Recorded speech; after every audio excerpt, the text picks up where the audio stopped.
many people who've gone through SCM over the past decades will disagree with me if I say that we really owe a lot in the way we think and who we are today to that 1 year we spent here. So I'm very grateful for the time that I got to spend here. Now, without further ado, you heard what this book is about. I just want to say one thing to set this the evening and the conversation off, and that is 75 years of Indian independence. I don't know about you, but through this year, I kept feeling, my God, miracle of the Indian state, of the movement, the freedom movement that got us here. And what did we do to celebrate it? All of us got some badly printed flags that we could put up in our houses or wherever we wanted to. But where was that galaxy of discussion, debate, understanding, questioning? That should have happened for 75 years of Indian independence. We didn't have it, and I don't think the reasons are far for people to, are far from us as to why we didn't have that debate in 2022, this year, 75th year of Indian independence. So I'm very grateful to Sainath that he's put this painstaking labor of love into this book, and here we are able to discuss India's 75th year of freedom from British rule. And to set things off, we've got a clip because this book is a very 2022 book. It's got reportage, it's got storytelling, and it's got QR codes. So after every chapter of stories about these freedom fighters, you've got a QR code which connects you to the People's Archive of Rural India, and you will hear these people tell their own stories. So let's set it off in the words of someone who is in this book. And it's quite incredible if you haven't seen this. So, shall we play that? Mallu Swarajyam, ladies and gentlemen.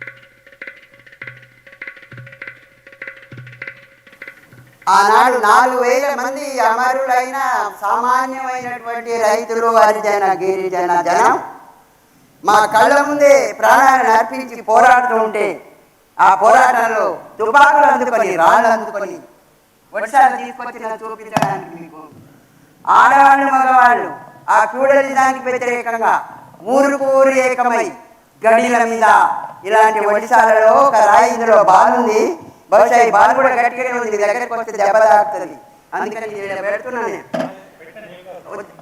దెబ్బ తాకుతుంది. దీనిని పట్టుకొని ఇట్లా తిప్పి తిప్పి తిప్పి కొట్టే పోలీసులు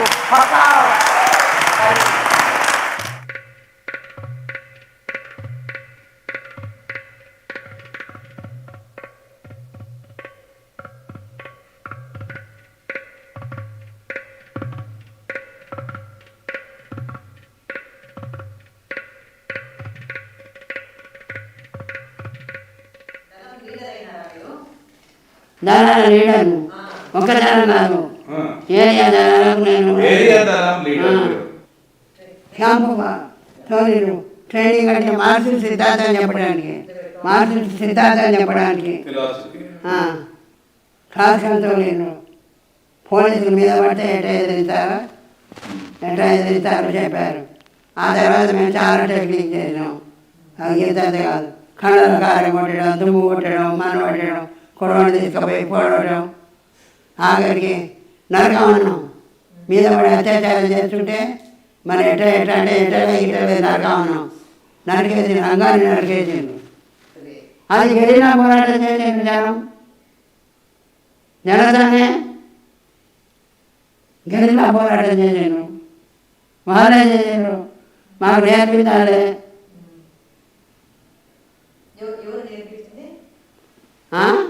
ప్రజలు వాళ్ళే నేర్పింది. మరి ఊదరు బాబు, తర్వాత ఒడిశాలు దెబ్బ, మళ్ళా గట్టిగా గంజి దాగా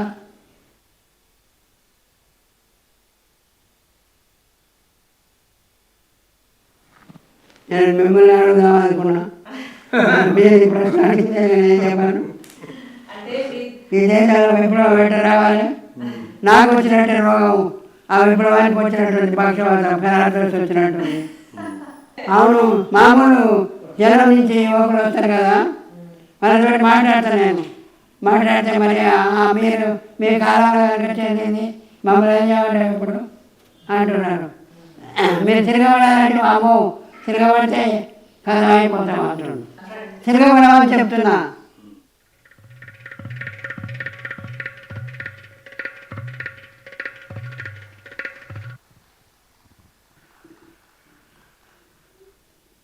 she sets the tone for the book. Sainath, one quick question before I get everyone in, and that is, what set you off on this journey? Because this book that we see here this year, but these conversations, some of them are almost a decade, if not earlier, that you've reported over your work and career. What set you off on this journey? Something you mentioned in your introduction. In 5 years' time, there will not be a single person left alive who fought for India's independence and freedom. Not one. The present generation, young generation, and certainly those to follow, will never get to see, listen to, speak to, sit down with, engage with a genuine, bona fide freedom fighter. That's heartbreaking. The journey began many decades ago, which we can talk about in the course of the thing. But it became urgent and yes, the interviews are done over a decade or 2 decades, but they're about to go, they're about to disappear. The second thing is, if you look at, you were asking, how are we celebrating the 75th year? The government of India has given us a celebration. It's called, it's a website called Azadi Ka Amrit Mahotsav. Yeah? It starts with a 110 crore budget. By the way, on this Azadi Ka Amrit Mahotsav says celebrating 75 years. They have begun to date the freedom struggle back to 800 years, to the time of Alauddin Khilji and all that stuff. Number one.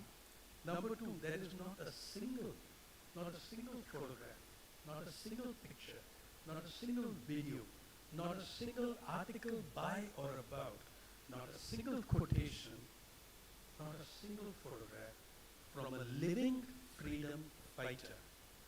Not a single photograph. There are plenty of photographs. You know whose photographs are there. The same photographs from your ration card to your gas cylinders. Yeah? And a new generation can be forgiven for thinking that Mr. Modi led the freedom struggle even if he was probably 3 months old at the time or whatever. But that is what we are doing in the celebration. It's very saddening. And then the other thing is about the revisionist histories that are coming up are, displacing an already flawed history telling, but making it a hell of a lot worse. Okay, I'm going to start that way, Gopal. Sameera, you had a chance to go through the book. What's your take on the book and the context in which this book is being published? Okay, I have quite a few things to say. I would not say that this book talks about the bravery of ordinary people. Instead, I would say it talks about what I consider to be extraordinary people, most of whom were marginalized on account of being poor, or often landless, Dalit, Adivasi, peasants and farmers, forest dwellers, women, and their extraordinary courage, courageous responses to the freedom struggle and the injustices they witnessed around them. Extraordinary because their actions took on the British Sarkar and further already marginalized and worsened their already marginalized situations. So they had much to lose by participating in the freedom struggle, and they did, but they still valiantly fought nevertheless. The stories that Sainath tells them are very moving themselves. But as a journalist myself, what I also appreciate is the larger context he builds for his characters and how he explains them to his reader. I also noticed a sense of gentleness in how he approaches his subjects and spends time with them and poses questions to them. And I admire his tenacity in going back and forth to his subjects and their locations over several years. Reconnecting with old sources even while he's building new sources or building new ones like the families of the freedom fighter. So a couple of things which really stood out for me. And this first one is really the most. How little we know about our freedom fighters or even how we define freedom fighters. And that what we know about some freedom fighters more than we know about others, very little about the ones who are mentioned in this book. We've never really heard about them. Very few sometimes. And I have to say some of them might be too funny stories. What I find really interesting is how this book outlines not just stories of common people who are freedom fighters, but of common people in India's rural heartland who were revolutionaries. While there are Gandhian freedom fighters mentioned in the book, like Baji Mohammed from Odisha, who remained a staunch Gandhian till his last breath, there is considerable mention in this book of the revolutionaries who took up armed struggles, attacked trains, police stations, made bombs, used guns, lathis, slingshots, as we saw, and acted as couriers to revolutionaries. And I found this really important because as I read, I saw this strand of a lot about revolutionaries. I found this very important because our regular history books, there's a little bit of Bhagat Singh, there's something of Chandrasekhar Azad, Subhash Chandra Bose, and the Azad Hind Sena, but very little, really very little in our history books in school and college. But nothing really about these regular people who took up arms against the British. So the Gandhian, we use Gandhian methods to fight for freedom. That is pushed through our history and politics, but not the story about this. I think we need to talk more about this. Who took up arms against the British, often also against local feudal elements. Who were also often propped up by the British, the feudal elements. So when one of the freedom fighters, N. Sankaraya, in his book, is asked about by Sainath as to the most important inspiring moments of the freedom struggle, and it's really interesting what he points to. He points to Bhagat Singh's execution, the INA trials, and the Royal Indian Navy mutiny, which took place in Bombay in 1946. It's forgotten by Bombay's history as the main events that gave the battle against British imperialism greater momentum. It's interesting he doesn't mention other things which are commonly mentioned. And these events that Mr. Sankaraya mentions are often, we see a little bit of this in our text, but very little must. So the Indian state in 75 years seems to have told us just one narrative about the freedom movement, the Gandhian non-violent Satyagraha narrative, which should be told, I would say. But, and more recently, unfortunately, also told the false RSS narrative on what the freedom movement. But I suspect that we have heard virtually nothing about these kinds of freedom fighters and their battles for freedom. Be it about Badmash Gaon of Panimora, or the significance of the Prati Sarkar parallel government the British set up in Satara in 1943, which had 600 villages old villages to it. And the role of the Tufan Sena in that. And I think, of course, it's true that the state is nervous about us knowing this, so much about the armed struggles waged for defense, because there are other armed struggles which continue in our country. We don't talk about them. We're not supposed to associate with them. We probably have cops and others. And we know so many people who will be implicated and are in jail right now because of that. Similarly, the role of the left and the communists in the freedom struggle is something also left out in mainstream narratives that we are told about the freedom struggle. So this really struck me foremost. The other thing which really stood out, of course, is the role of women as freedom fighters and how to define freedom fighters. I think Sainath really rests with that couple of pages where he talks about that. So he's interviewed 5 women there: Hausabai, Deemati Di Sabar, Salihan, Malu Swarajan, who we saw on the screen, Lakshmi Panda, and Babani Mahato. And their stories are gripping. But what's also interesting is that even in chapters where he's interviewing male freedom fighters, he makes it a point to bring in women there and bring the issue of gender. So, for example, Captain Housewife, Kalpana, and I have a strong comment about how do wives do the report, And, of course, Salihan's was really sad because her bravery of taking 40 tribal Adivasi girls with lathis to attack her, British platoon of British to attack her village is in the Patta, the Mana Patra, is only mentioned about her father, who is also in fact, and very little about her in context of her father. Her sons are mentioned, her daughters are mentioned, and I'm very happy that Sainath is trying to point out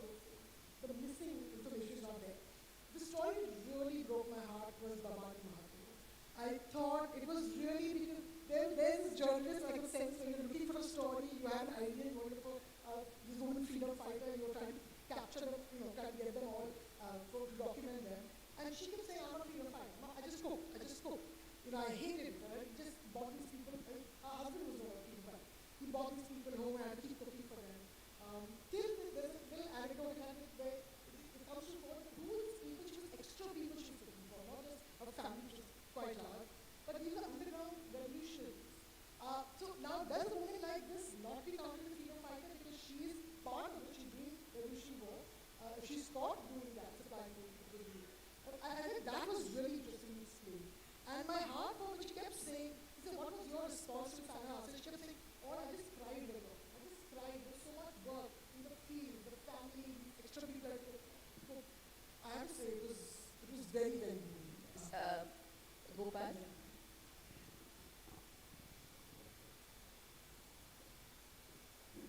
I'll straightway come to the point to mention and state forcefully that why this book is different. The earlier book was also different than the usual mainstream writing on any other topic. This book is different, and therefore I would really urge the particularly young readers who have some interest in building themselves and changing the society to read this book on priority. I think the book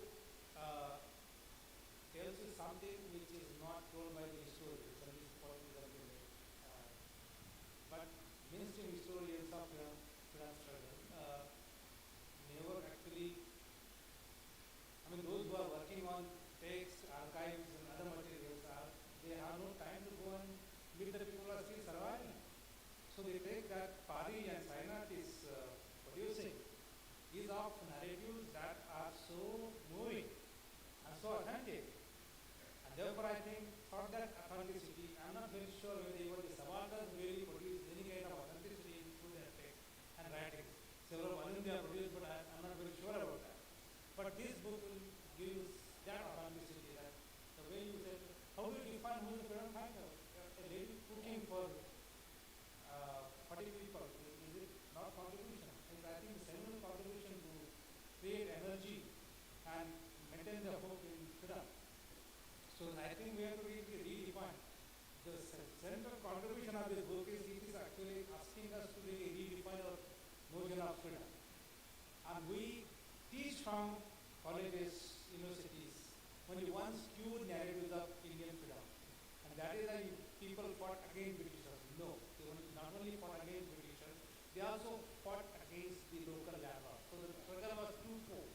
One was against the colonial configuration of power and the local configuration of power. Prati Sarkar became Patri Sarkar. Those people were committing crimes against the local people. So they were punished. Yeah. And that's very interesting thing that what is this Patri? So that the struggle is not simply one way. It is double struggle against both the power structures operating at the higher level and local level. So I think actually this book contributes to your knowledge as to how make complete sense of struggle in totality. This is my point one. I also wanted to readily mention that this book actually is not the book of lost heroes, but those heroes are lost in the mainstream writing. Yeah. So they are beyond the nationalist imagination of writers. So that is a similar contribution. I was really, thank you for bringing that to us. So that's one point I thought I would forcefully make in this gathering. And there are writings on women freedom fighters, and those are leading freedom fighters. And I have no complaint about that. But about these women those women who are covered in this book are the ones who will never get the attention which is required, which is due to them. So, for example, with all respect, Captain Lakshmi is one character, but there is another Lakshmi. Yeah. No, but she remains almost hidden. I think we have to do, writing history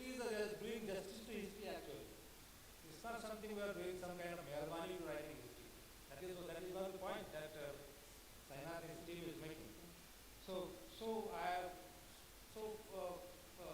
Bringing back into our own memory and our consciousness, if you call it historical consciousness, the work, the freedom struggle that these women have done, and that is there in the book. Now this other troubling thing, which I felt so, I share your agony and trouble, if not disgust, and I would say disgust.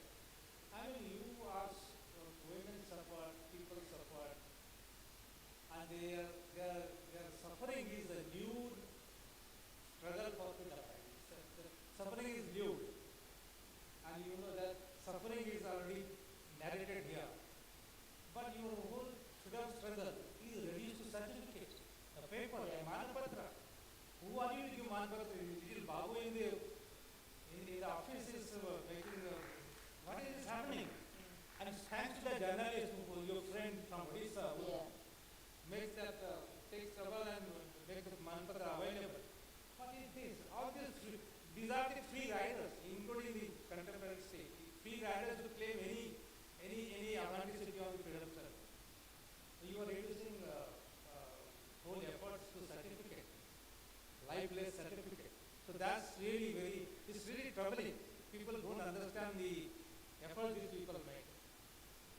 So I think for this, you require a special sensitivity to read this book, not a mechanical or rhetorical sensitivity. You can approach this book. The last point I would like to make is just the last. I have several points, but I will just make the last point. Go ahead. About the doctors, the social consciousness of a doctor. A doctor is refusing to treat the person who is wounded by the British soldiers, Purindia. And doctor says, no, I can't treat you. You are an untouchable, quote unquote. And there is a parallel, there is an analogy.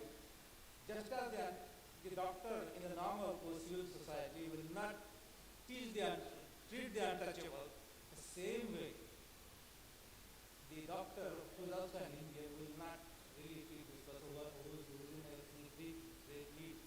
I think, so it opens up into different things. Yeah. Your book actually opens into a very wider range of understanding. So thank you so much for signing up once again.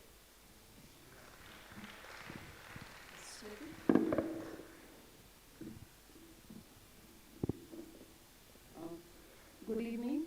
I want to begin with something very deeply personal.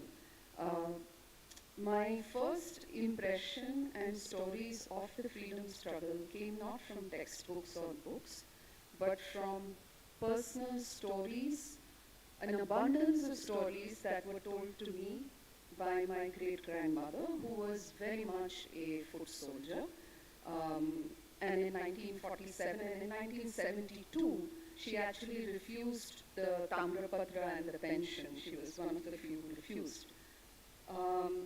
And she passed away at a very late age.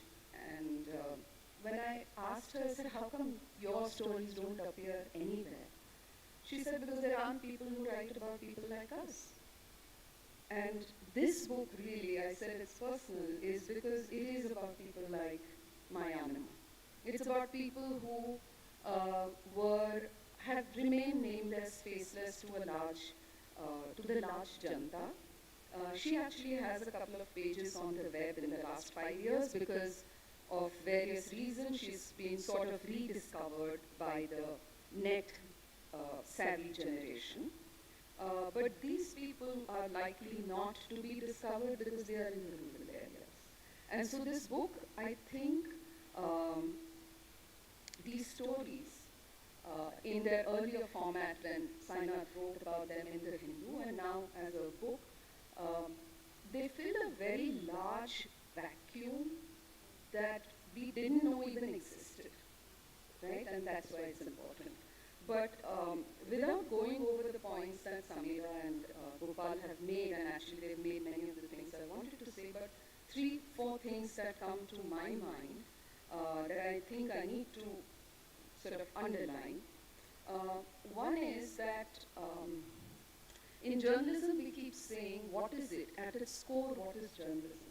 And it's about documenting, it's about chronicling. What do we chronicle? We chronicle people, places, events. In writing these stories, I think Sainath has done the most basic duty that any journalist can ever do, which is to document that which will get lost to history, to chronicle all those people, their stories, their events that would otherwise be never known to the world. And I think that's the first point I make, is we often undervalue in this day and age of the kinds of journalism or what passes off for journalism or storytelling at a macro level, all that passes off. We often forget that one of the most basic things we should keep doing is to chronicle stories. And that's the first point, and therefore, thank you. The second is that, as they mentioned, and as you all know, the way history is taught has been, and for want of various resources or factors, it is usually a top-down thing.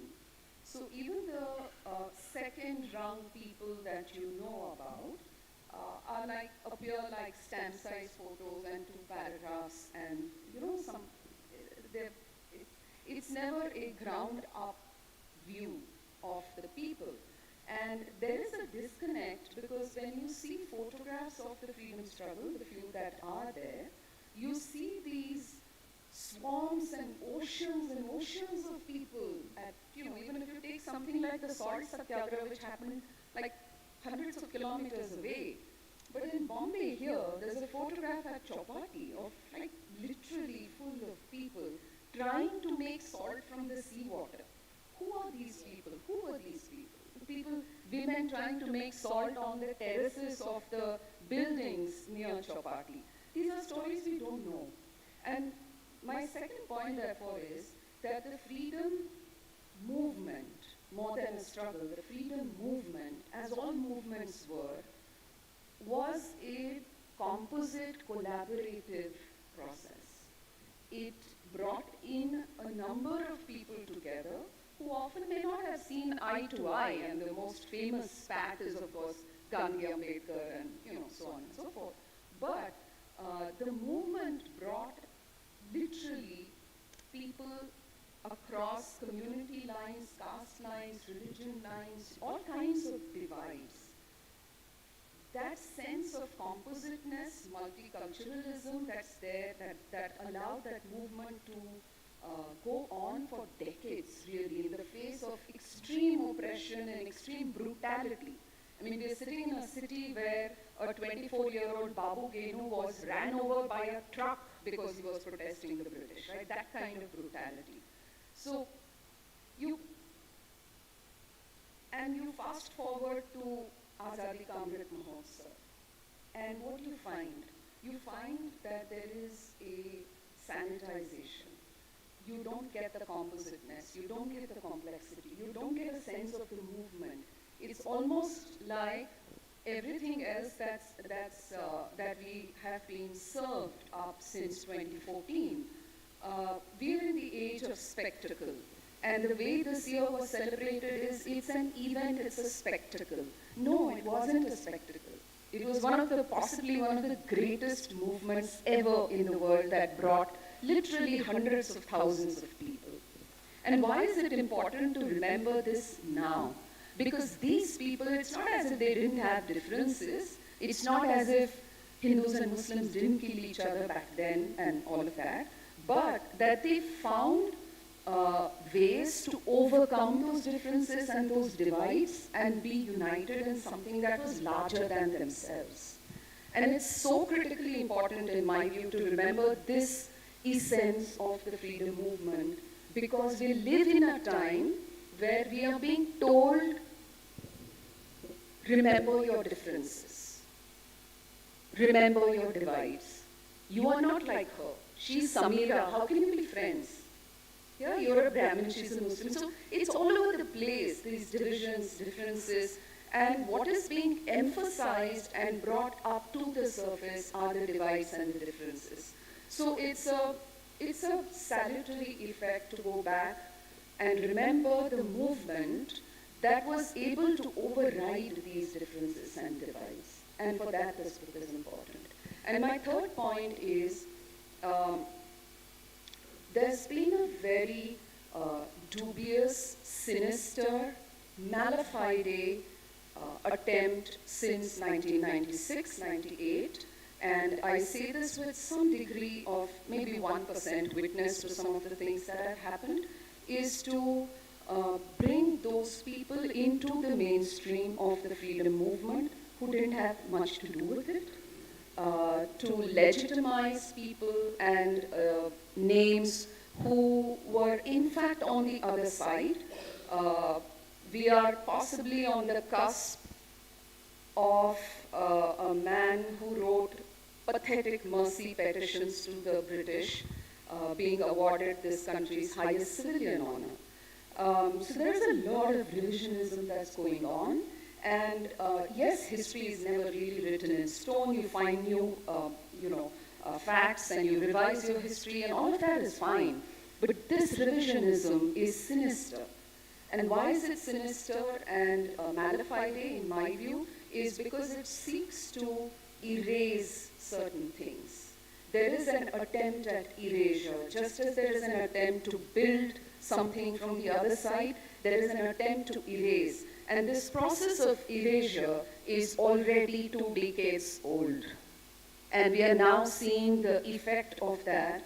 I'm seeing generations who actually think, well, there were people who thought Godse was a hero. I'm just finding more of them around me right now. And it's, I think, important for every story in this book to be read, heard, seen as a small act of resistance that we can do against that kind of erasure that's happening at the macro level. Which is why I think this book and these stories are really, really important. I'm not getting into the personal stories, of course, because Sameera has spoken about so many of them and I don't want to take more time. But if I was pushed to choose, I would have to choose between Demati De, Salihan, and Manu Swarajam. I can't bring myself to imagine the courage of that Adivasi 16-year-old who could take on the mind of the British. What sense of fearlessness is that? What sense of commitment is that?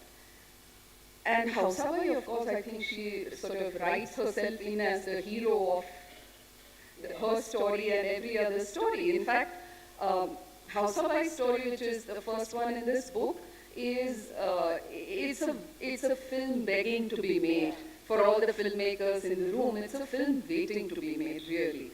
As are so many of the other stories, but I'm not going to get into details of each right now.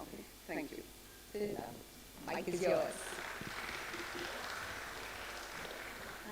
Good evening, everyone. I feel very privileged to be here today in the company of such distinguished, renowned journalists, editors, professors, and of course, Sainath. Thanks to the organizers for having me here today.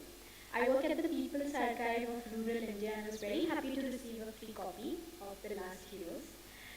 And Sainath begins the book by posing this question: who were our freedom fighters? And as per our training, we tend to remember the ones who had the medium to make their contribution known or recognized. These select men, largely, are the freedom fighters in our consciousness. But after posing that question, Sainath tickles with our training. He, in the next 230 pages, goes on to document the stories of those individuals who never made it to the history textbooks that we were taught from. He talks of those people, those freedom fighters who wouldn't call themselves that, or even look at their work or contribution as significant, as remarkable, or even worthy of consideration, of acknowledgement. But boy, are those stories unbelievable. And you all must read the book to really discover that. So in a way, Sainath is rewriting the history of our freedom struggle. But it is also a much needed one, as opposed to the rewritings that are being carried out lately by some of the powerful structures in our country today. Because in this rewriting, he is introducing to us those figures and their contribution who would otherwise find no space. So in a way, this book is really saving us from the gradual erasure of the history, the politics, the materiality of our country's freedom struggle. And the lack of this awareness, the lack of this understanding in the mainstream discourse, in our consciousness, therefore is exemplifying what the last heroes in this book mean when they say that, yes, we have achieved independence, but we haven't achieved freedom yet. And these two terms, independence and freedom, and the difference between these two are integral to the narrative of this book. In fact, the characters in the book, the last heroes themselves, caution us to not treat them synonymously. And while these freedom fighters, these last heroes, these lost heroes in this book do fight against the British to attain independence, but at the same time they are also fighting something more. And I'm reminded of Sainath's recent JNU lecture where he mentioned that our country's freedom struggle was also a fight against inequalities. And it holds true in so many cases in this book. It holds true in the case of Lakshmi Panda. It holds true in the case of Shubharam Meherwal, whose entire community was excluded from education. It holds true in the case of Baji Muhammad, whose story begins by the description of inequalities he faced. And it is so apparent in David Lee, Sarihan, and the Sabra people. So these last heroes had to face these inequalities, additionally fight these inequalities posed by the social setup they lived in. But you know what? All of this seemed overpowered by their spirit of hope, of secularism. The secular spirit of each and every character in this book is my biggest takeaway. Not a single character harbors any disregard for any community, and that is something important for us to think about, given their struggles and the climate that we live in today. So as Sainath mentions, these freedom fighters, these individuals are really the foot soldiers of freedom and not of fanaticism. And as part of the younger generation, this book is invaluable to me. Not just because it breaks the monopoly of who gets to be recognized as a freedom fighter, but it also makes one realize that there was more than one way to participate in our country's freedom struggle, that the concept of a freedom fighter is plural in its practice. And as Madhu Swarajam, the video of the lady that we saw, she says in the book that the heroism of ordinary people can never be underestimated, and the last heroes, this book is a testament to that. So thank you, Sainath.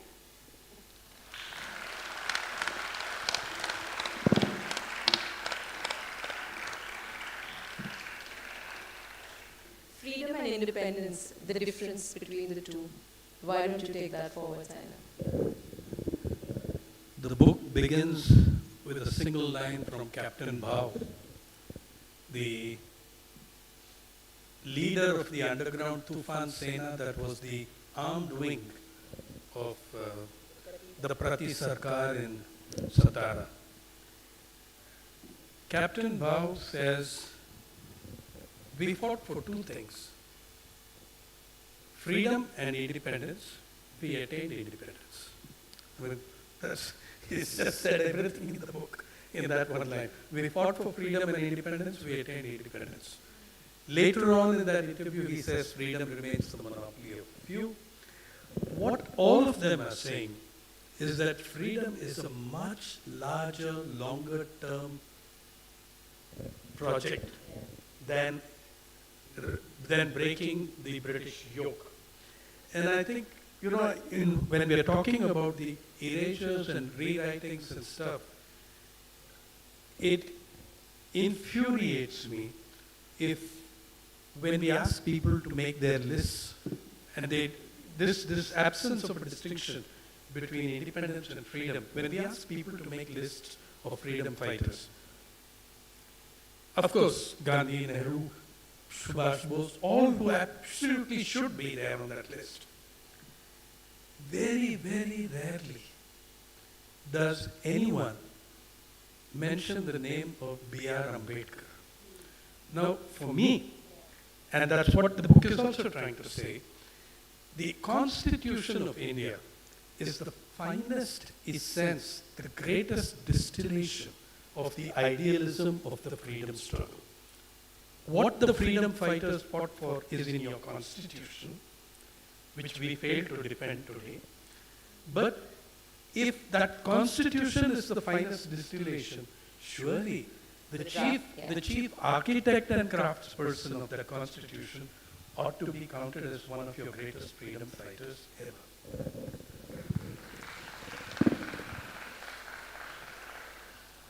We're getting a statue here, Chaitanya.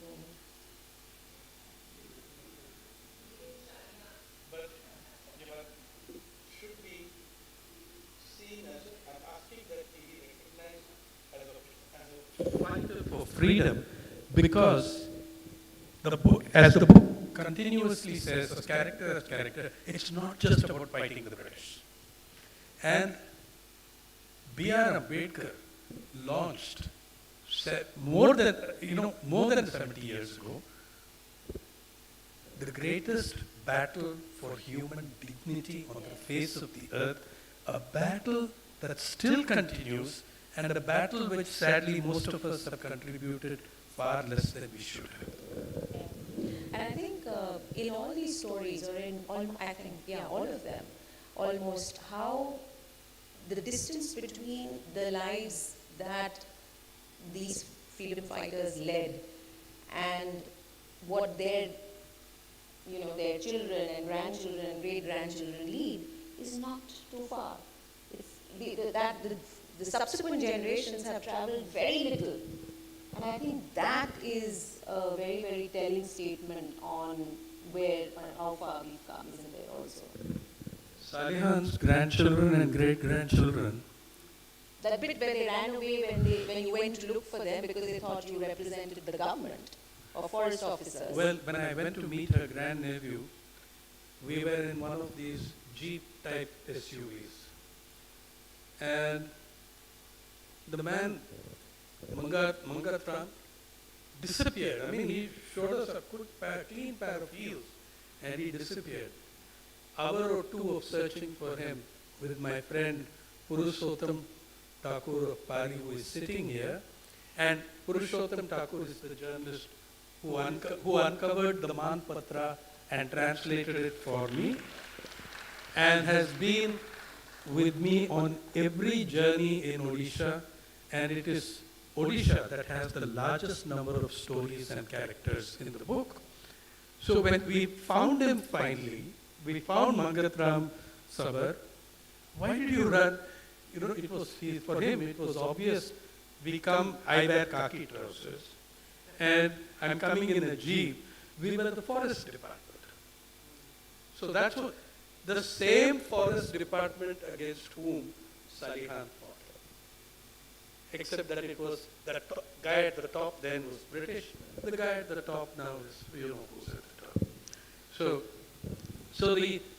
that was really, absolutely something.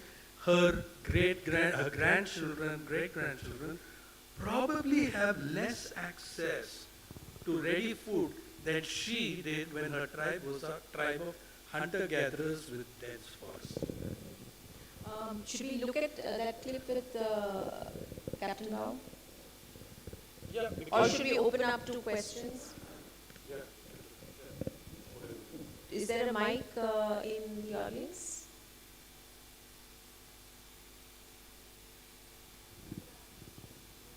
There are? Okay. Where's the mic? Anyone who has questions can raise your hand and the mic will come to you.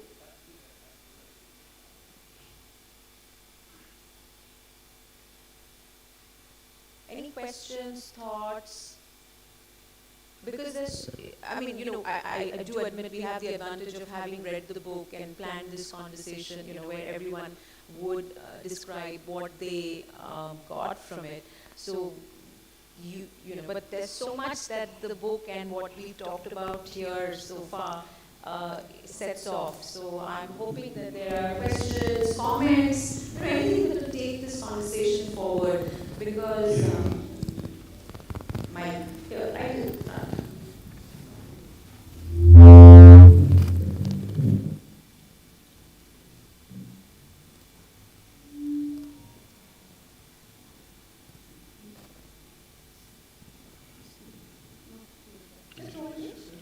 Yeah, so I am Prakash. I am from Uttarakhand, Nanamata Public School. So I am working with PARI education. So I just have a thought, like I just had a thought. I just had a that like we humans are living in this materialistic world. We are dependent on the things which is made by which is artificial. Like in the world, I don't know who made this mic, right? But I know the person who made this mic is the manufacturer. The labor is poor or far away from the education, right? So we really don't know who made this. Who actually we are not respecting that this interconnection, this relation of us and the labor who manufacture this mic. So I think the PARI, the team is working on that thing.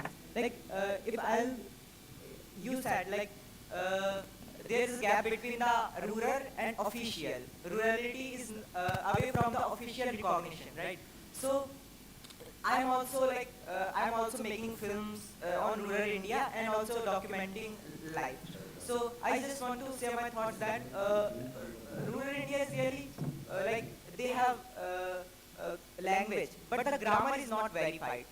They have like they are eligible to move, but can't come in front, and they have voice, but no place, no platform to share their voice. So I'm just thinking that I'm very privileged to be here. So I just have one question. You said there are many, there are 15s, I think, the soldier, right? So actually, you said in the first that after 5 or 6 years, there will be no alive the freedom fighters. Yes. So how you just made that? How you can say means how you verified that there is only these freedom fighters, not another one? That's the question. If I could have got 100 more, I would have done that. But they're dying out fast. I'll tell you why. The youngest person alive in this book is 97, and on December 26th, he will turn 98. The oldest person, Babani Mahato, is going to be 105 in 2023. Okay? So unless they break all records of longevity, they're gone. Right? I mean, let's say, how do we date it, for instance? I would say that, the minimum age at which a person participated was Bhagat Singh Jugyan in this book. He was 11 when he was expelled from the school as a dangerous revolutionary. An 11-year-old boy. What did he do actually? What did he actually do? He won the prize, which was a shiny 1 paisa coin. And 1 paisa had some value. You could buy things with it because there were even half paisa coins. When he got thrown out of school, he went onto the stage to receive his prize for being the top student of class 3. It was 1939, and World War II had broken out. And the Munshi on stage praised him, patted him on the back, and said, "Now, son, you shout, Hitler Murdabad, Britannia Zindabad." And this little fellow turns to the audience and shouts, Britannia Murdabad, Hindustan Zindabad. And he is thrashed to a pulp on the stage with a cane by the Munshi, who is like the block education officer or whatever. Okay, now, so I'm saying that, okay, there is an age at which people start coming into Shankaraya got conscious at age 9 when Bhagat Singh was executed. The 9-year-old Shankaraya ran onto the streets, joined the protesting mobs. He's 102. So I'm saying if we date which were the last major events of the freedom struggle, the Arayan Mutiny or Quit India movement or Telangana uprising, people who were 13, 14 and participating are 100 now. They're 98 now. Second, there is a list in the Swatantrata Sainik Samman Yojana pension list. You know how many names there are? 23,000. But most of them are dead. And I'm very sure there are people I haven't located. But I'm saying of those 23,000 people, you can see there's a column which is saying pension to survivor. Okay, pension to survivor. So it means, you see, the freedom fighters' immediate family gets half the pension. If the freedom fighters' pension is 20,000, that family after his death will continue to get 10,000 for the remaining years of their existence. So it's not, the bulk of people on the list are not living freedom fighters, they're dead. You can go through the 23,000 if you like, I've got the list with me. And you can see, you will not find people. Now, we found several others, my friend, who were inarticulate, who can't speak. In the Northeast, we ran into this problem. There were 2, 3 of them who could not speak. So how could we interview them? I didn't want their grandson's interpretation or version. Now if you look at all these people, you look at their videos, how articulate Madhu Swaraj is. She died. She was the youngest to get active in the book, and she died at 92. And not everybody will be that cogent also, right? I mean, you are dealing with some people whose memories are, our memories are sometimes. Anuradha, the very point about it is that they've been marginalized. And it's not easy to find. And it's not, second thing, we deliberately adopted an approach. I deliberately adopted an approach that to show the sheer social diversity. That's why you will find in this book there are Dalits, Adivasis, Brahmins, OBCs, tribals, in between tribe and caste groups like Kurmis. When we are protesting about lack of representation, we then have to search and find such people.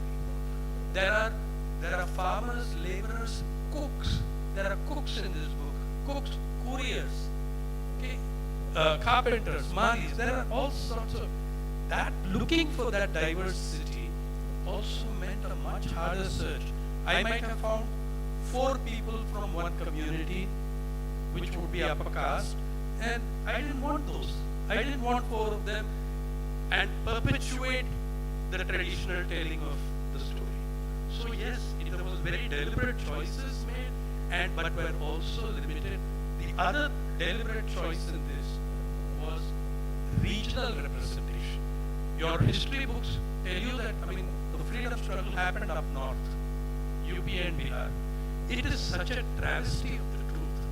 The first 100 years before the first bullet was fired in anger in the north, the Adivasis of Jungle Mahal, 3 years after the Battle of Plassey, and joined, by the way, by the Dalits of that region, raised a rebellion for 40 years, derogatorily called Chowar Rebellion by the historians, by upper caste historians.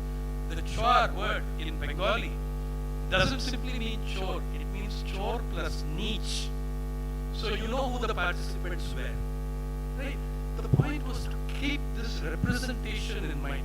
Many tribes who participated in that were later, 100 years later, declared criminal tribes because they never ceased to resist. So this is the point, that we had to show that also all the major revolts in this country began in the rural areas. And when at the time when the Adivasis and Dalits of the Chowar rebellion were fighting the British, the Indian elites were negotiating how their position to be accommodated in the colonial hierarchy. Only one great prince died fighting the British in battle. His name was Tipu Sultan, and he is comprehensively erased from Azadi Ka Amrit Mahotsav. So the point was to keep looking for Hindus, Dalits, Muslims, Sikhs. They're all in the book. Now, I could have put 50 people from 3 communities. It didn't make sense. There's someone right there. Raise your hand. Just stand because it will be easy to locate. We've got this light in our eyes. We can't see anything. Hi, I'm Mahima, and thank you so much for writing this book. I'm really looking forward to reading this. I have 2 questions. The first, just based on your last answer, I know you wrote like stories which were very diversified, like with geographies and communities. But is there anything you had to cut down on, like maybe because of any story you wrote or collected, which you have to delete again, or in the process, which you would like to mention? Maybe because of logistical reasons or political reasons or anything. The second question would be, to me this book is for the education purpose, but would you, if there could be one policy change which can come out of it, what would you recommend? See, the first question was about what I may have had to cut out. Yes, a hell of a lot. Yeah, the thing is that there were some people who, over the years,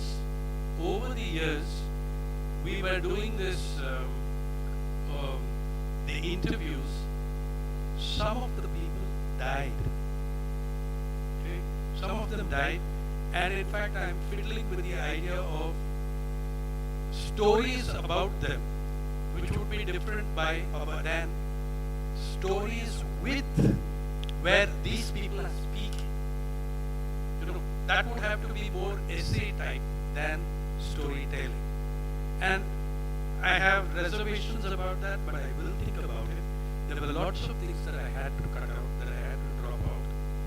And also, as I told him, that some of those things I had to drop out because I didn't want over-representation of one group, which I think is a cardinal feature of Indian history, freedom struggle, storytelling, that one or two social groups get over-represented.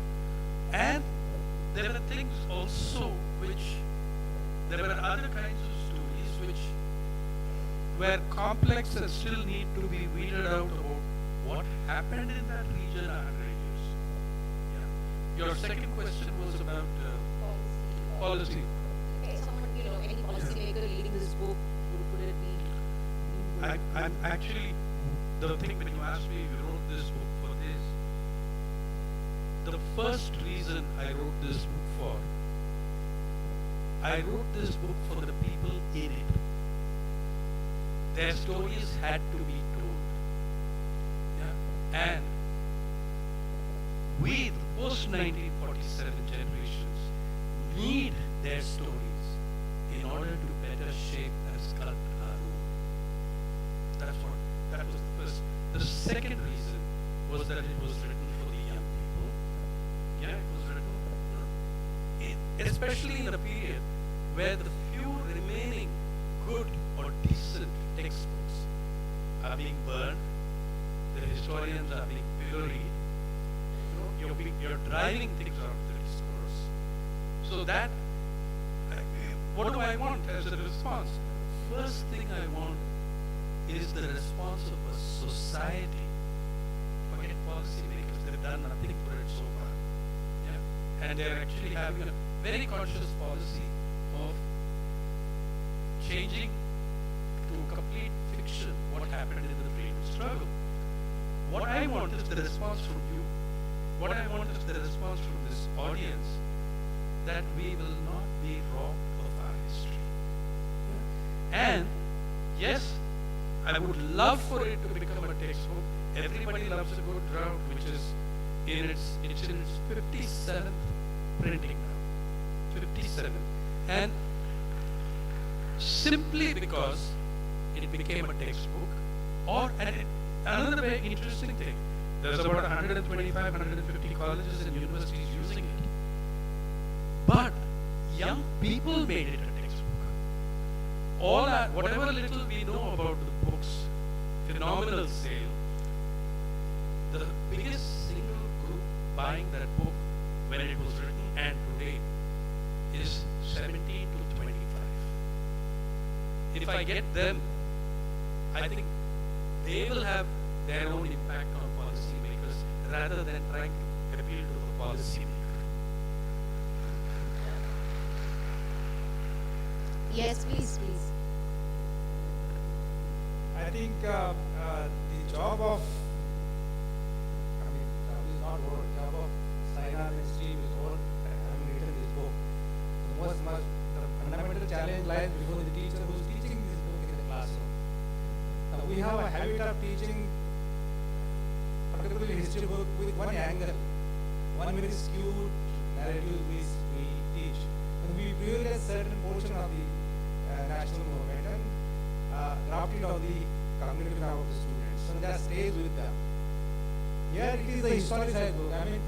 Justice is done to all the sections which actually fought for the freedom but unnoticed in the mainstream history.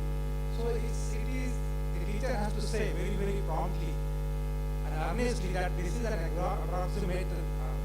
approximated narrative of those people who fought for independence. One case or two cases or three cases or that case or this case doesn't matter at all. Approximation and the essence of that is so important. And the book is very bold. The Kurmi thing. The Kurmis were removed from the reservation list, tribal list in 1930.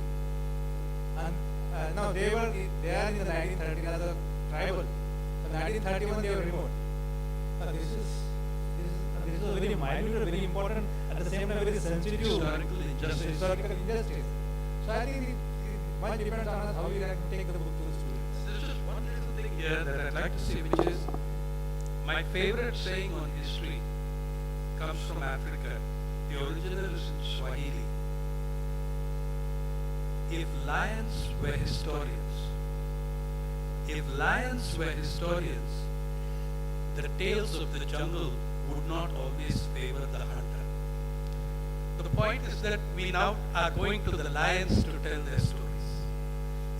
What made Everybody Loves a Good Drought a different book was that it was not development from above. It was how those people viewed what we call development. What those at the receiving end. That was Questions, thoughts? Can you hear me? Can you hear me? Yes, we can hear you. Okay, great. My name is Gopal, and first of all, thanks for bringing this book out, The Last Heroes.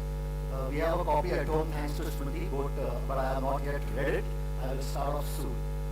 My question is a little different, in the sense that even when you are talking about the entire process, about the way in which you had gone about writing this book, and the people you had met, and the untold stories, therefore, and how even people within their family used to run away when you approach them for discussions, etc. Now my question is, what do they feel about their own kith and kin having participated? Are they being looked upon as heroes, or are they cynical in terms of what it is that they have achieved, especially because in light of the differences which you have penned or talked about freedom and independence? Thank you. They are very, very, very proud of their ancestors and kin. They're very proud of them. The same guy who ran away from us, the same family, gave us a physical demonstration of how Salihan wielded the lathi against the British. They were armed with rifles, the British. she was armed with a lathi. Would you not be proud of your grandmother or grandmother, if they did that? And the other, in every such interview we did, and Sainath was the one interview, I think Purushottam will agree, where 4 grown men, extremely noisy guys, yeah, who always after the interview on the way out have a good argument, discussion in the jeep.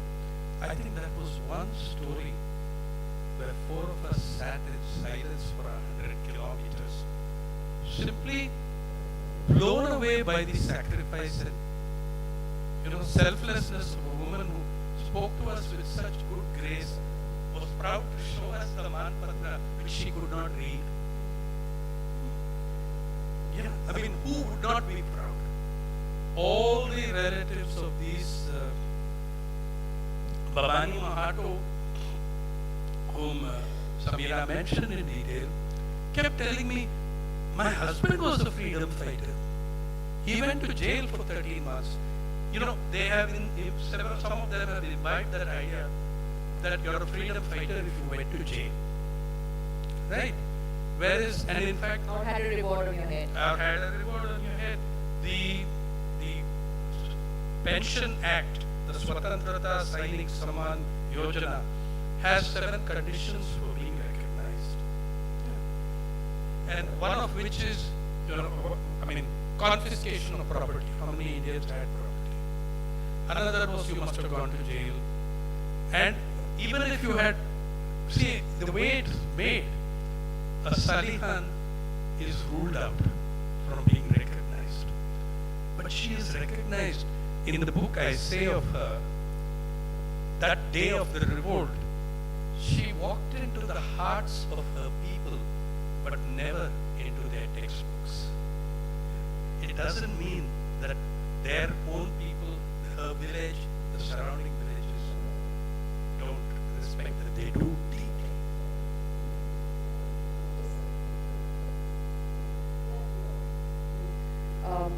I don't know, since I don't know how many of you have seen the book, but that incident that Sainath mentioned now, that the 4 grown men who would otherwise have been reckless on their return journey were all totally silent. He also writes that he penned a verse about it, and maybe you should read out a couple of verses from it. Yeah, I thought we should. Unless there are more questions. Maybe we can have that first game. Yeah, get a mic here, please.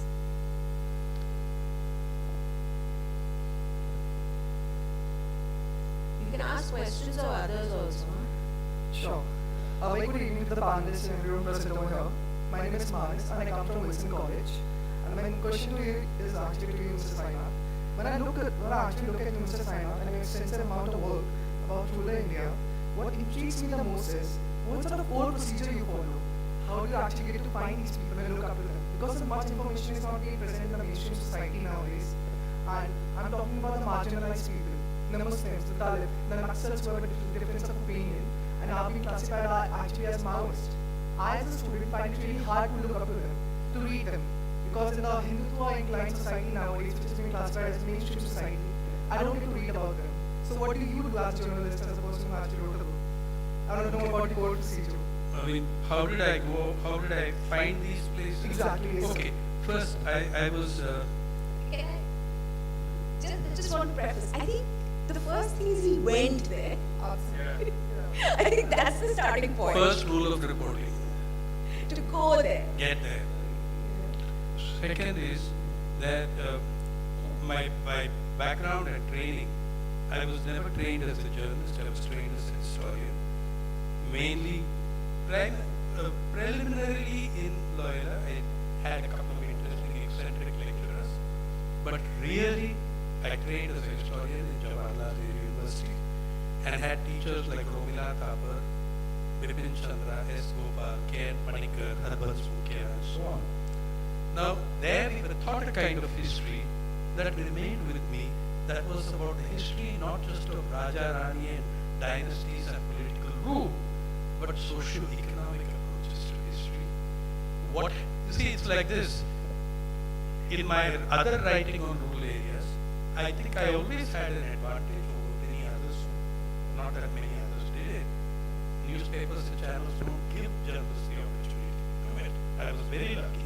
But if you know what, if I was covering the agrarian crisis as I have been for 2.5 decades, if you know something about the land relations of that region, if you know about the tenurial systems, if you know about the credit, sahukar, money lending systems of the region, like Gopal's region of Marathwada, the border of Marathwada with that part,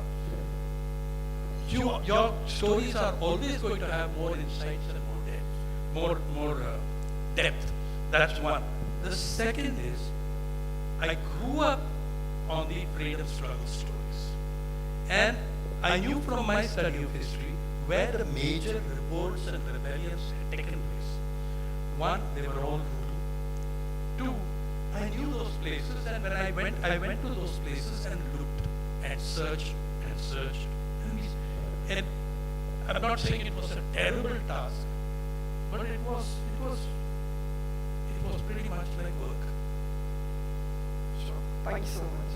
Also, I think, I just want to add here, you know, on December 6th every year, we spoke about Baba Sahib Ambedkar. On December 6th every year, there are thousands of people, hundreds of thousands of people who come from different parts of Maharashtra, because you get free train travel for a week to come to Chaitya Bhumi, where he was cremated, to pay your respects. Okay, and they all spend those couple of days that they are in Shivaji Park. If you open the newspaper on the 7th of December, for the longest time the conversation was about, from a city lens, traffic, Shivaji Park, residents getting affected, etc., etc. Very, very narrow city lens, which is relevant, okay? Because that's the onus then on those stories will put the onus on civic authorities to ensure that people, both the visitors and residents, are managed efficiently during this time. But what was interesting is this year, we had that EDA, the economically weaker section law that's been passed. The Supreme Court has upheld it. We know that SC/ST groups and individuals will not have access to it. I didn't see anybody reporting from here, 2 years after COVID, where Chaitya Bhumi, the pilgrimage was not possible. You have this gathering, all these people there, so many stories to tell. No, but I didn't see any reportage. I mean, I hope I'm not being, absolutely incorrect here. Maybe I missed something, but I didn't see it. You're not. I wrote 2 stories in the Hindu about these gatherings. One about, the fear that they put into the public in the magazines and newspapers about the coming deluge, the traffic will be destroyed, don't think about doing anything for a week. That, and never real stories of who the people who are come there, including one 85-year-old lady who I mentioned, came from Mo, with 2 chapatis stuck into her pallu, who offered me one when I was trying to talk to her. Okay? And you have that kind of discipline and decency in that gathering. Where do you see such huge gatherings with minimum trouble, minimum destruction? That is never recognized because, my dear, there is a strong caste bias in the media and It takes so little for newspapers to go out there. I didn't see any reportage. Patwardhan is there, so sorry. Can I say that your film actually covers this so well? The middle class, upper caste discussed about these people who come. They run away from Mumbai for 2-3 days. That's what happened actually. Yeah, I remember. I mean, it's beyond shocking that we didn't have reportage. Smruti wants to say something. You sure? No, just to add that there is in cities, there is a sense of entitlement among certain classes, upper classes, that this city, we are citizens and the rest are people, and everyone else who comes actually is taking something from us. Is so wrong. And And that's why one of the things that I don't know, maybe I must mention about the book is it takes the focus away from cities. We know what happened in the cities. And it's important for us to recognize and remind ourselves of the participants of the freedom movement away from the cities, beyond the cities. Thank you, Sainath, for writing such a good book. I came from a Gandhi's land, that is Sevagram, and what is happening is this Hindutva government is saffronizing everything, and they are trying to own the Gandhi by making a so-called Sabarmati development plan and Sevagram development plan. So, what do you think we as a civil society has a role to do in this thing in next 15 or 20 years? Because since 2014 we are seeing no hope, whether it's in the political arena or administrative arena or even as a civil society. I have been following what's happening in Sevagram, Sabarmati, and I'm looking at, who are the people coming on as trustees in these places. All of this is very visible and ugly. Yeah. And by the way, the Gandhi Smruti, a journal put out by the Ministry, Central Union, Ministry of the Center, 3 months ago, a magazine dedicated to Gandhi and Gandhianism had Vinayak Damodar Savarkar on the cover and saying that his contribution was every inch as important as Gandhi's. That's the situation you are facing now. And you can only do it by reclaiming your history and calling out a lie when you see it and saying this is a lie, this is a fraud, and do not be taken in by it, and telling everyone around you that this is absolutely a lie. And one of the things that we say in the book was that there were different people from different cultures, different languages, different different regions, different geographies, all of it. One of the things they had in common, some of the things they had in common was that they were uncompromising in their fight against colonial rule. The other thing is that they never, ever, not one of these people wrote a begging, groveling mercy petition to the British monarch, asking to be spared so that they could collaborate with them. Do you know there are other freedom fighters who wrote mercy petitions? Like, there was Gurmukh Singh Lakhor, who writes something about his sad mother, father, etc. is released, and 1 week later is blowing up the barracks of British police in a railway station on the mainland. There were people who did this, but none of them offered to be collaborators of the British Raj. Okay, so that I think is a very, very important thing. At the time when this kind of erasure is taking place, and this kind of one of the saddest things about the 75th year, perhaps even sadder than anything else, is that your Azadi Ka Amrit Mahotsav, your media, don't just blame them. What about your media, your channels, your portals, your newspapers? How many of you have seen a discussion in the 75th year? What was colonialism? What did it do? There is not a paragraph on the Azadi Ka Amrit Mahotsav about what British colonialism did. Okay? What did it do? 31 famines, which the last one, after you threw them out, you never had one. We are all today still playing the same game in discussing how many people actually died in the COVID pandemic, okay? The rest of the world says 4 million. India says 486,000. Yeah? And you don't question it, your media does not ask any questions about it, does not put up a protest and say this is bunk up, which it is. Now, have you seen but you have seen debates about excess deaths over normal mortality rates. Do you know what was the excess death mortality rate over mortality rate under 60 years of British rule? 50 years, 1880 to 1930.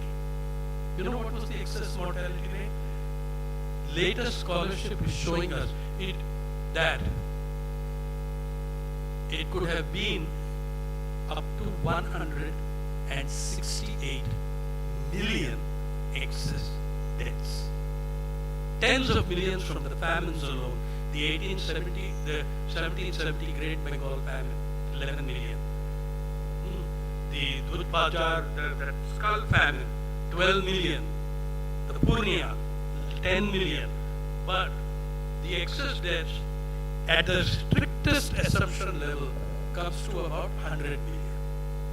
Now tell me something, if 1% as much had died in a European country, it would be discussed as genocide. 0.1% of that dying in Bosnia is genocide. I'm not saying it isn't, but you have never discussed this. Where was that debate in this last year of 75th year of independence on what British rule did to you? The last great famine, 3 to 4 million people in the Bengal famine. Yeah. Millions and millions die in wars, and whole tribes are exterminated.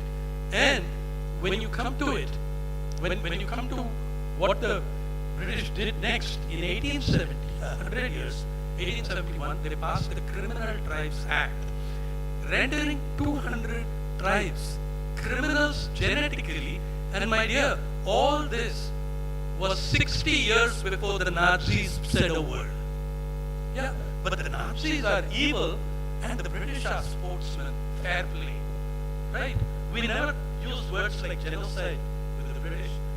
If there was ever a genocide, it was this, it was in North America, the Native Americans, and it was the Aboriginals in Australia. Nowhere, I mean, entire proportions of, entire tribes, entire communities being wiped out. And the famines, policy-induced famines, man-made famines. Just one little story for you on what happened in 1876. In 1876, Queen Victoria decided to give herself a promotion. You see, the only person who can promote a queen is the queen herself, right? So she felt she deserved a promotion because she had come into possession of a very large piece of real estate, which today we call India, Pakistan, Bangladesh, Sri Lanka. So she called herself Empress of India. Queen of England, Empress of India, that's the title. And 1876 they held a darbar in India, the grand darbar of 1876. In the week, in that year of the darbar, when all resources were shifted to make the darbar a success, the biggest dinner party in history, 68,000 guests, all royalty or aristocracy. I don't suppose that the kings and rajas and ranis came to that dinner party with a backpack, okay? They came with their security guards, with the guys who ran the horses, the guys who cleaned the horses' shit. They did all that. There were not less than 250,000 people present at the Great Darbar, 1876. Between 6 and 10 million human beings died of famine in 1876. In the single week of the Darbar, between Madras and Mysore, 140,000 people fell dead. Many of them you will find in the newspapers of the time, which were at least more genuine in reporting what happened, that people, peasants rushing to the cities of Madras and Mysore were clubbed to death at the barricades by police. Yeah? The same newspapers report the Darbar in all its great pomp and glory, but never once do they make a connection between the famine deaths and the Darbar. Okay? Only one book, and I recommend it to you all, Mike Davis's Late Victorian Holocaust does this. No other book talks to you about the kind of misery that Darbar created.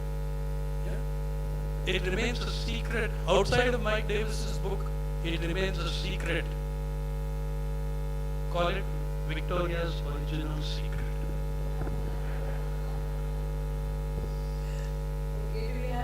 questions. Oh my God. Okay. Do we have time? Nimita, are we doing okay for time? Okay. Because then I want to get closing comments from everyone here. Okay, come on. Let's have questions. Sainath, not too many long stories now. Okay. Short stories.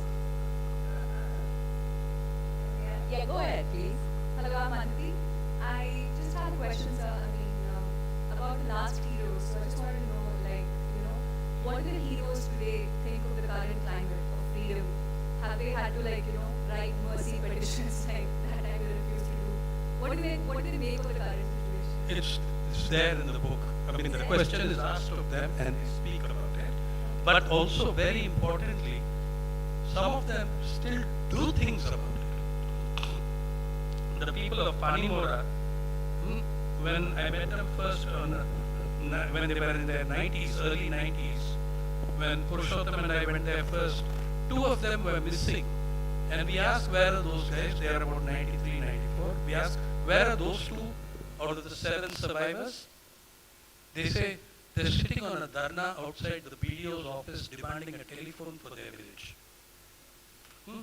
Sankaraya, 102 years old, still gives lectures online in Chennai. He is willing to go out. He wanted to come to the book release. His family would not permit him because he had COVID twice in a year. And Nallakadne, 97 turning 98, also wanted to come. All of them had many things to say about the present situation.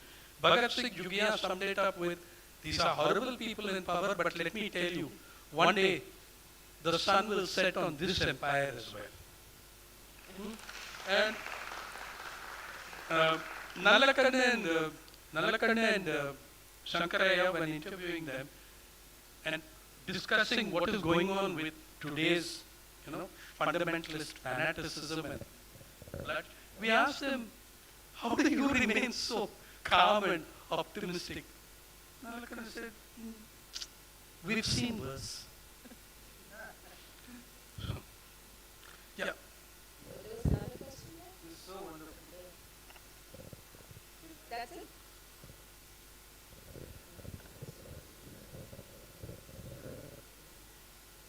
Could you speak into the mic, please? Just hold it higher.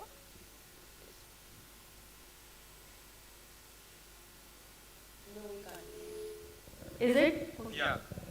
So just one question that, as the book says, we have achieved independent but not freedom. So what, as an individual, as a citizen of this country, I just want to ask, what as individual, each, irrespective of our profession, should do to achieve that freedom?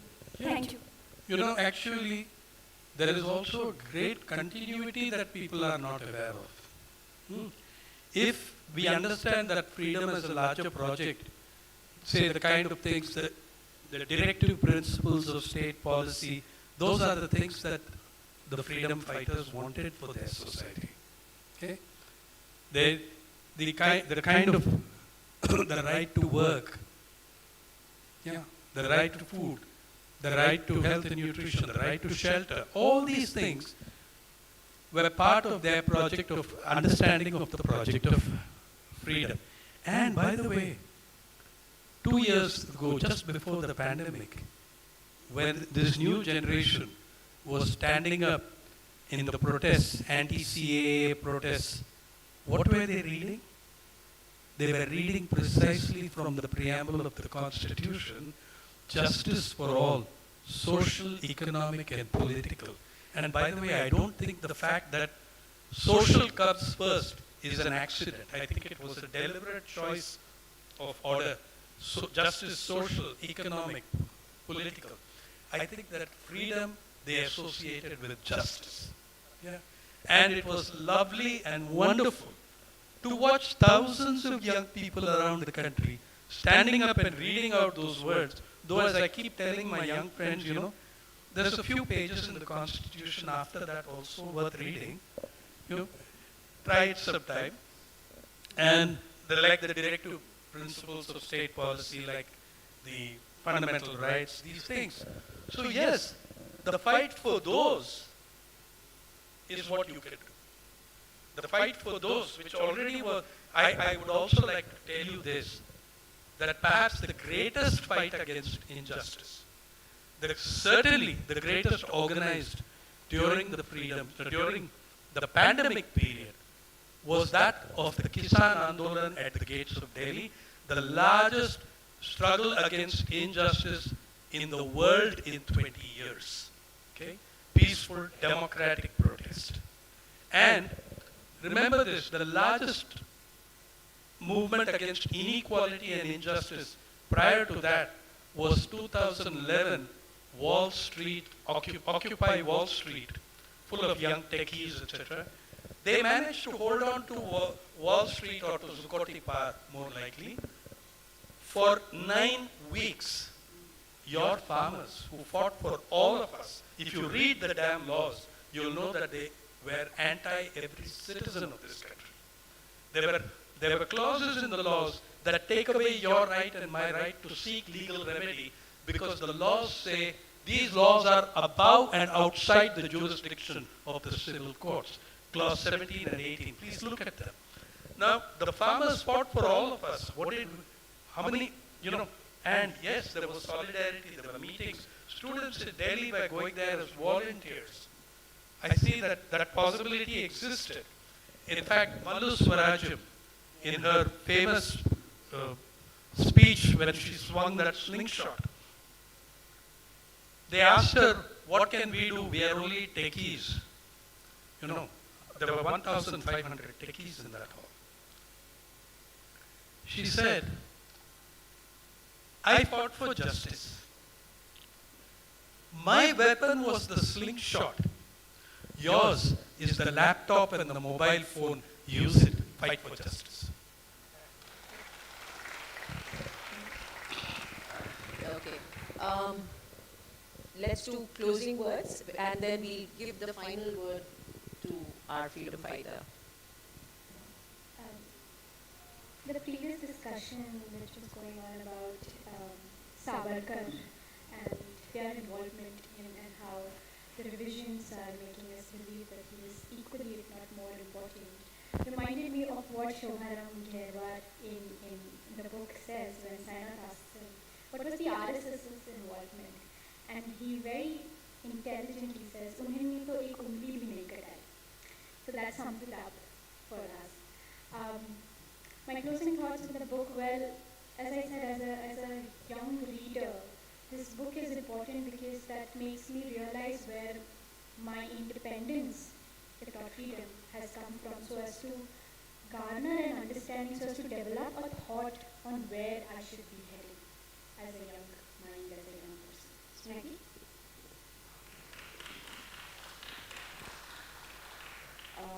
Two very quick closing comments. One is, if anything that has been spoken on this stage in the last 2 hours has touched you, buy 2 copies minimum and give away the second one, for sure. Okay? And my second one is this, that we'll all look back on this evening and say, yes, important things were said, the book was released, we heard so much and whatever. What after this? And I'm going to use a term that her generation does, call to action. What is the call to action here? I think the call to action is really very, very simple. On your way out, you're going to buy a book. Read 1 story a week. 1 story a week. That's not going to take too much time. It takes more time to sit and scroll on Instagram, believe me. Read 1 story a week and use it in any way that you can. For one, put a synopsis with a photograph on those WhatsApp groups that you protest about, which has all those uncles and aunties and mamas and mummies sending all kinds of stuff. Put this, it's an act of resistance. Yeah? Use the Instagram to put up these stories. Let these stories go out. Why are they right here, only here? He's brought them from wherever in a form to us. What are we going to do with it? Yeah? If you're a teacher, find ways to bring it into your curriculum. If you're a speaker, speak about them. You're an Instagrammer, YouTuber, use that. That's the call to action. I think it's now on us to take these stories forward. Sameera?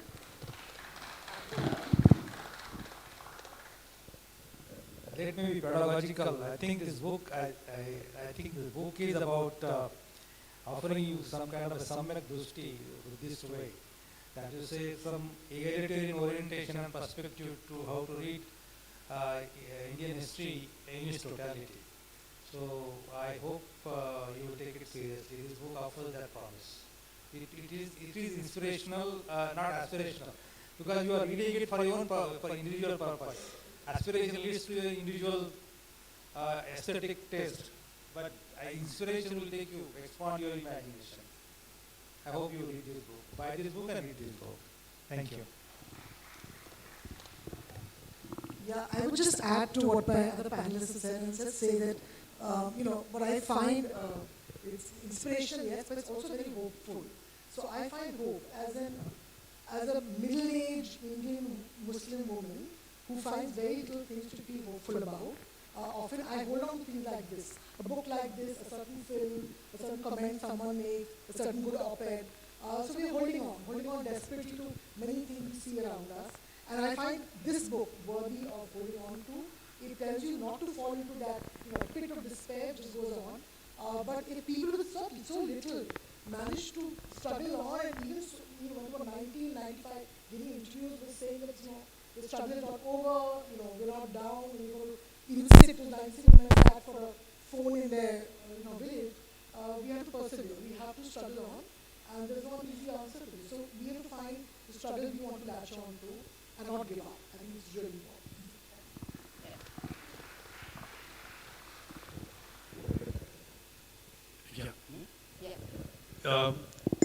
For me, the thing is that it is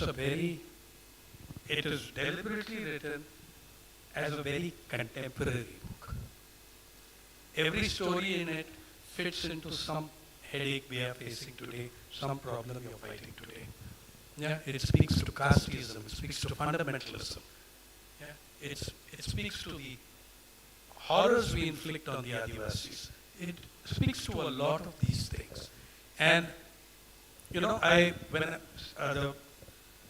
thing about not knowing what happened, and this is for young people and all people, if you don't know where you came from, you have no idea where you're going. This is where you came from, not the British colonialism where the sun never sets on the British Empire, but the British colonialism which the Irish had a different take. The sun never sets on the British Empire because even God can't trust those bastards in the dark. You know that, you know what happened. Each and every one of these characters is speaking to contemporary issues. And I ask you, you will find I find that generation, the most inspiring people I have ever known. I'm going to say a little bit. What Sameera said really speaks to me because I'm a broadcast journalist for over 25 years, and it's become really difficult to do anything bordering on classical journalism. And there's this pressure to be either interesting, content creators, take 10 photographs of yourself wherever you are. It's really difficult to be a journalist and do basic journalism. On the one hand, because of the way audiences have become. On the other hand, because of corporate media, corporate-owned media. On the other hand, because of the ruling establishment and the power structures today. But reading this book made me feel really optimistic because it reminded me that, listen, you have to pay a price for what you want. Whatever that price is, figure out what you're willing to pay and pay it. That's one, for what you want. The second thing is, for media, people in the media, for journalists, because I can only really speak a little bit about my own community, I think it offers you, you have to have guerrilla tactics. You've got to figure out how to be subversive. You've got to figure out how to collaborate. You have to figure out how to, just infect people with information and ideas which can counter all the other information and ideas. So, Smriti's call to action, Sameera's, statement about hanging in there, not despairing because these people haven't, Siddhita's take, Gopal's take, I think, it's just like we can do it. And it's incomplete, this project, and we've all got to pay the price that we want to fulfill that project of freedom. And with that, I think we're going to have, the last word is going to be from one of the last heroes. So take a look at this. Still alive, 102 years old. Yeah.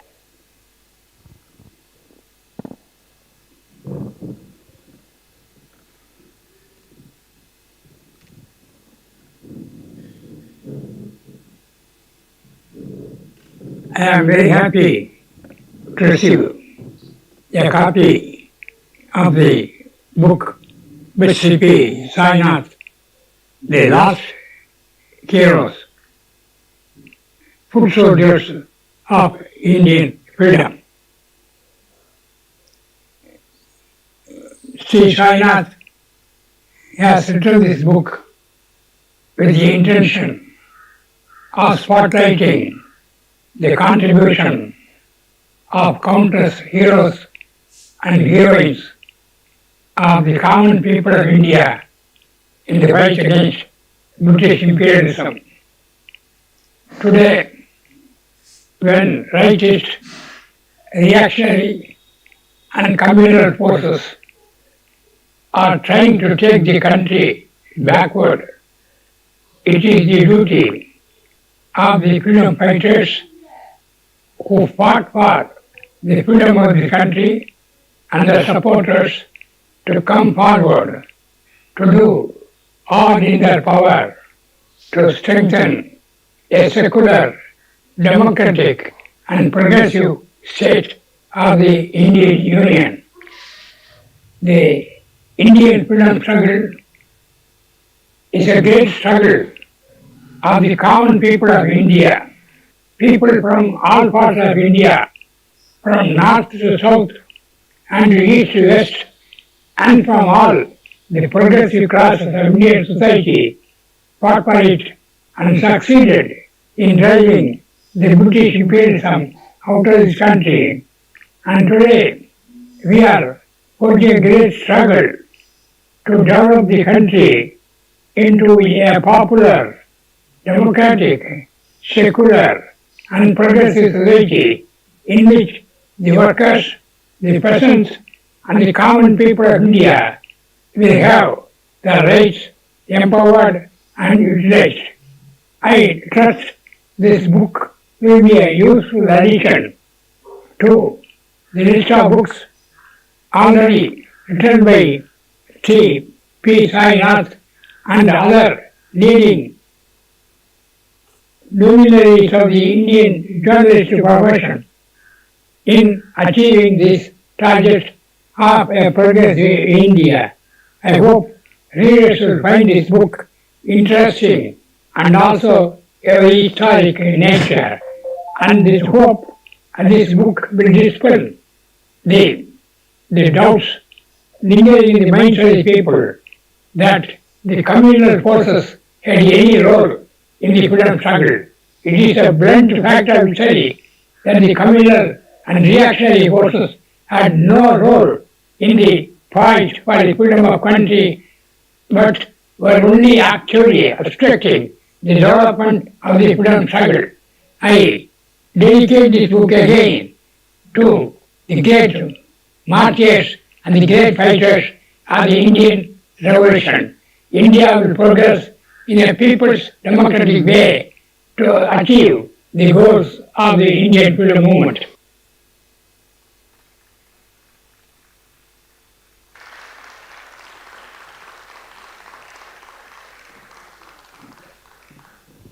And with that, thank you everybody. We've had a great time. Books are available outside and Sainath will be available to sign them for you. So thank you. It was a pleasure to be here. Thank you, Sainath. Thank you, Smruti. Thank you, Siddhita. Thank you, Gopal. Thank you, Sameera. Thank you, everybody. Thank you all.